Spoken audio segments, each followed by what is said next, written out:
Oi, turma. Do livro As Mais Belas Parábolas de Todos os Tempos, volume 2, Alexandre Rangel, no texto, A Tese do Coelho. Num dia lindo e ensolarado, o coelho saiu de sua toca, com o caderno e pôs-se a trabalhar, bem concentrado.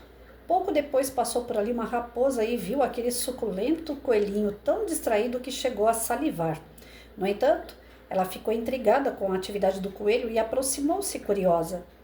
Coelhinho, o que você está fazendo aí tão concentrado?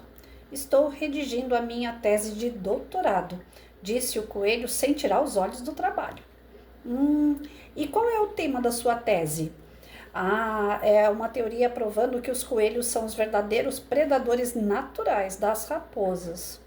A raposa ficou indignada. Ora, isso é ridículo. Nós é que somos os predadores dos coelhos. Absolutamente. Venha comigo. A minha toca que eu lhe mostro minha prova experimental. O coelho e a raposa entraram na toca. Poucos instantes depois ouviram-se alguns ruídos indecifráveis. Alguns poucos grunhidos e depois silêncio. Em seguida, o coelho voltou sozinho e mais uma vez retomou os trabalhos de sua tese, como se nada tivesse acontecido. Meia hora depois, passou um lobo. Ao ver o apetitoso coelhinho tão distraído, agradeceu mentalmente a cadeia alimentar por estar com o seu jantar garantido. No entanto, o lobo também achou muito curioso um coelho trabalhando naquela concentração toda e resolveu saber do que se trata aquilo tudo antes de devorar o coelhinho. Olá, jovem coelhinho, o que o faz trabalhar tão arduamente? Minha tese de doutorado, seu lobo, é uma teoria que venho desenvolvendo há algum tempo e que prova que nós, coelhos, somos os grandes predadores naturais de vários animais carnívoros, inclusive os lobos.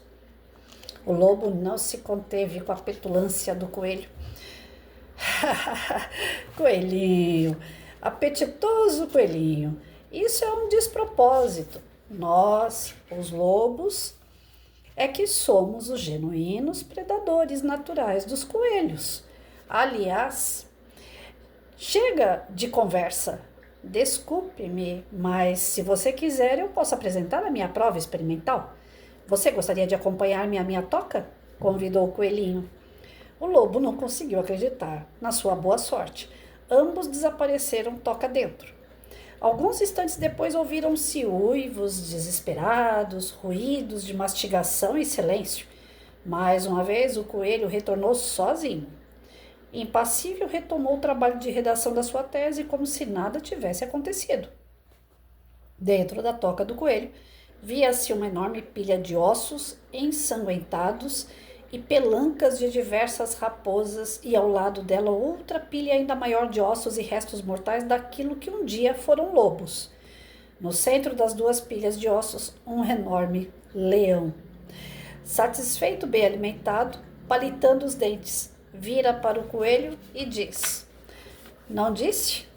Não importa quão absurdo seja o tema da sua tese, não importa se você não tem o mínimo fundamento científico, não importa se os seus experimentos nunca cheguem a provar sua teoria, não importa nem mesmo se suas ideias vão contra o mais óbvio dos conceitos lógicos. O que importa é quem está apoiando sua tese. Olha, gente, se a gente for levar isso aqui para o lado da política, é justamente aquilo que nós estamos vivendo no quadro político atual do Brasil, né? Não importa o que as pessoas falam, o que importa é quem está apoiando, né? Se existe mau governante é porque existe pessoas que não sabem votar. Se existe na sua rua baile funk, é porque você está permitindo que isso ocorra, né? Se existem prefeitos que não fazem aquilo que vocês esperam, que vocês votaram para isso, é porque, na verdade, a sua sintonia com aquela criatura que lhe representa é muito grande. Então, a questão de o que as pessoas fazem, se não levar adiante pelo apoio dos demais, morre. Mas se receber o devido apoio, cresce e se sustenta. A história da picanha foi sustentada. Pessoas acreditaram naquilo e foram levando adiante. A história que nós temos no nosso dia a dia hoje, bebê born, não sei falar em inglês, mas eu acho que é isso, né? Aqueles bebês de plástico, de silicone, eles sempre existiram. Eu sempre vi esses bonecos em vitrine. Faz parte de uma grade de pessoas que colecionam bonecos. Assim como tem aqueles bonecos de heróis, bonecos da Disney, bonecos de determinado personagem. Assim como existem grupos de rock, dependendo daquilo que você segue, você apoia, cresce. Então, eu tenho hoje, nos cinemas está saindo aí o Stitch. Olha lá, eu tenho um bonequinho dele. Não é que eu seja colecionadora, mas eu gosto. Enquanto houver pessoas que gostam desse boneco, ele vai continuar à venda. Enquanto houver pessoas que escutam rock, que gostam desse estilo musical, vai ter pessoas que se aproveitam disso para propagar camisetas, bonés e sei lá mais o que vem, de acordo com aquilo que você gosta. É propagado. A doutrina espírita é uma religião, é uma filosofia, é uma ciência. Se vocês olharem hoje os grupos de WhatsApp, grupos de Facebook, de Instagram, tá cheio de grupos espíritas. Está sendo propagado, mas muito propagado. Porque na medida que aparece gente sustentando o argumento de que o fim do mundo está próximo, a doutrina espírita desmistifica isso, falando que é o fim de um processo e início de outro. E as pessoas querem consolo. Então elas procuram a doutrina espírita para se consolar. Então está propagando demais a doutrina espírita agora. Ela nasceu lá na França, em 1800 e bolinha, mas hoje ela está sendo mais propagada do que nunca, porque é uma necessidade das pessoas acreditarem que o fim do mundo não existe.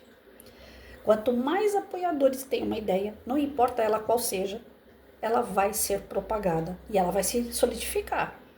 Então nós temos hoje pessoas que juntaram-se como colecionadores de boneca de plástico, de silicone, que é essas bonecas Born, eu não sei falar o nome direito.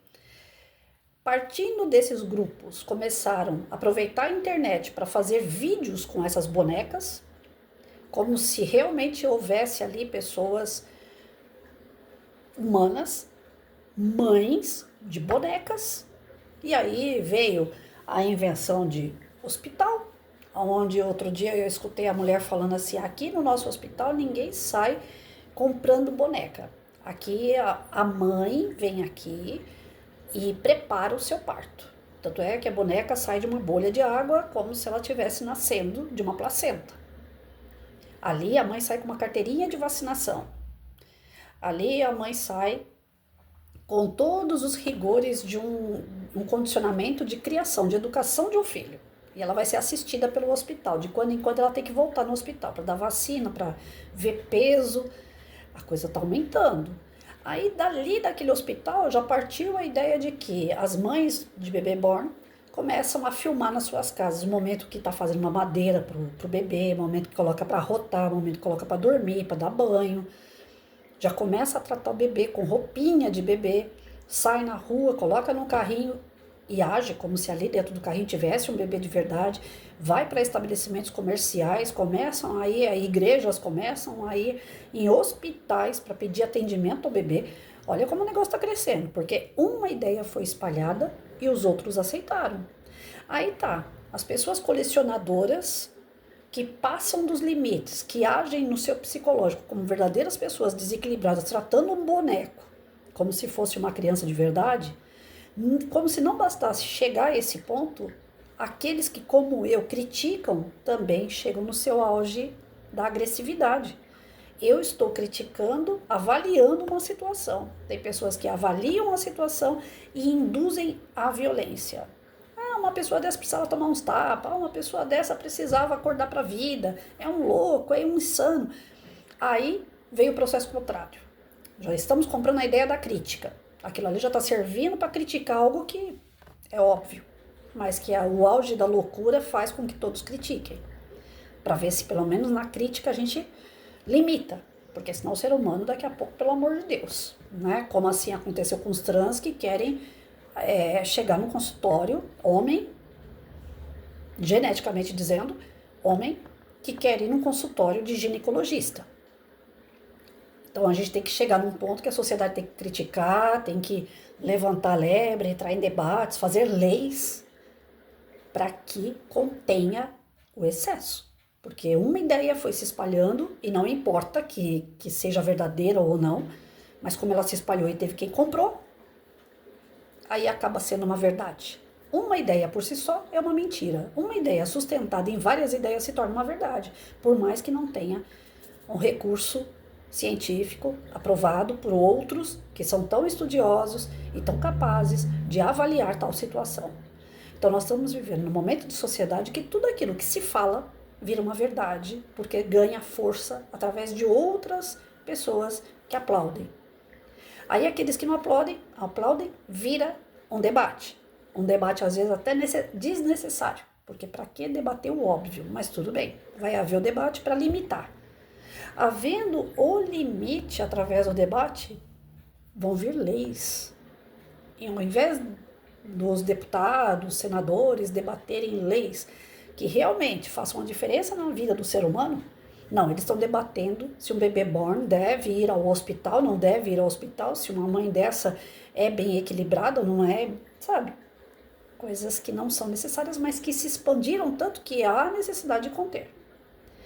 Aí tem os excessos. Tem aqueles que, além de criticar, de limitar, de criar leis, ainda tem aquele pessoal que é voltado para a violência, despertando o animal que existe dentro daquele ser.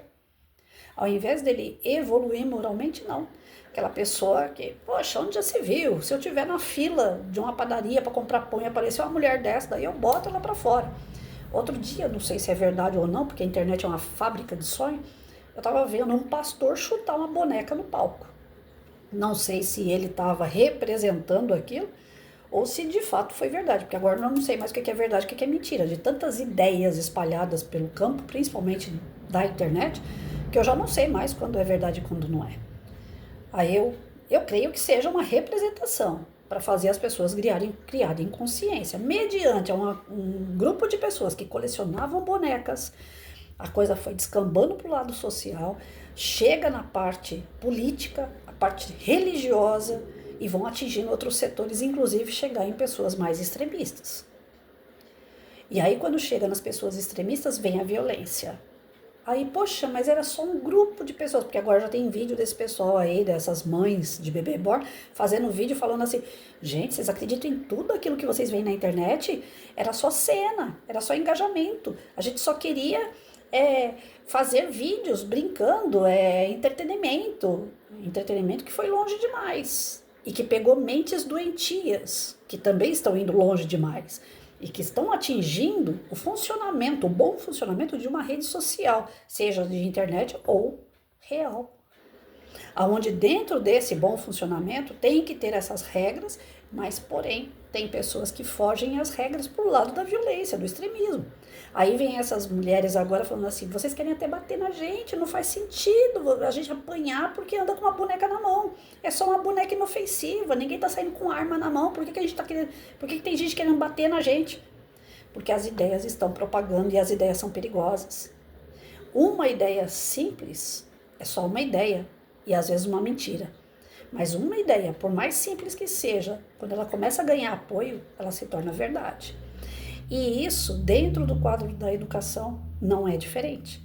Uma professora que trabalha sozinha, como eu trabalhei, fechada a porta, quando começa uma professora da escola falar assim, ela é egoísta, ela não quer trabalhar com o grupo, ela quer ser estrelinha. Aconteceu isso comigo. Foi virando uma notícia dentro da escola. Professoras que mal me conheciam, professoras que acabaram de pousar na escola, que chegaram na escola, já chegaram sendo recebidas assim. Não vá ficar lá com a Patrícia. Não trabalhe com ela, porque ela é difícil, ela é uma pessoa muito difícil. Então, de tanto que eu fui ganhando fama dentro da própria escola, tinha professoras que chegavam e mal me cumprimentavam. E eu sempre na minha. Você quer acreditar, você acredita. O problema é seu, não é meu. O que falam, o que pensam de mim, é cada um com o seu. Eu sei de mim, é isso que conta. Tanto é que no dia que me aposentei, eu fui no RH, no departamento, Cheguei lá nos dois lugares que eu fui, da Secretaria da Educação, como também da Prefeitura, perguntei, tem alguma coisa aí no computador contra mim? Não, professora, pelo contrário, o seu trabalho é muito bem-vindo aqui. Todo mundo fala muito bem dos seus projetos. Ponto para mim. É o que conta. O que eu fiz, eu tenho a consciência tranquila. Agora, o que falaram de mim, o que fizeram a respeito de mim, problema de cada um. Mas eu sei o inferno que eu vivi, porque rumores, porque diz que me diz, porque um falou, porque o outro apoiou, porque o outro se juntou, vieram para cima. Eu sei o que eu vivi. Tanto é que eu tenho poliomielite, de tanto nervoso que eu passei. Com diretor, vice-diretor, coordenador, secretário, olha, de tudo eu enfrentei na educação. E tudo que eu enfrentei eram rumores a meu respeito e meu trabalho. Ninguém tinha certeza de nada. Ninguém tinha nada comprovado. Porque era tudo diz que me diz. Ou seja, as palavras, quando elas ganham força mediante uma série de pessoas que acreditam sem nem mesmo ver, conhecer, elas podem prejudicar. Prejudica uma pessoa, prejudica um trabalho, prejudica uma sociedade. Então vamos lá, vamos parar para pensar antes de dar continuidade àquilo que você ouviu, aquilo que te contaram, aquilo que falaram, porque nem tudo que se fala é verdade.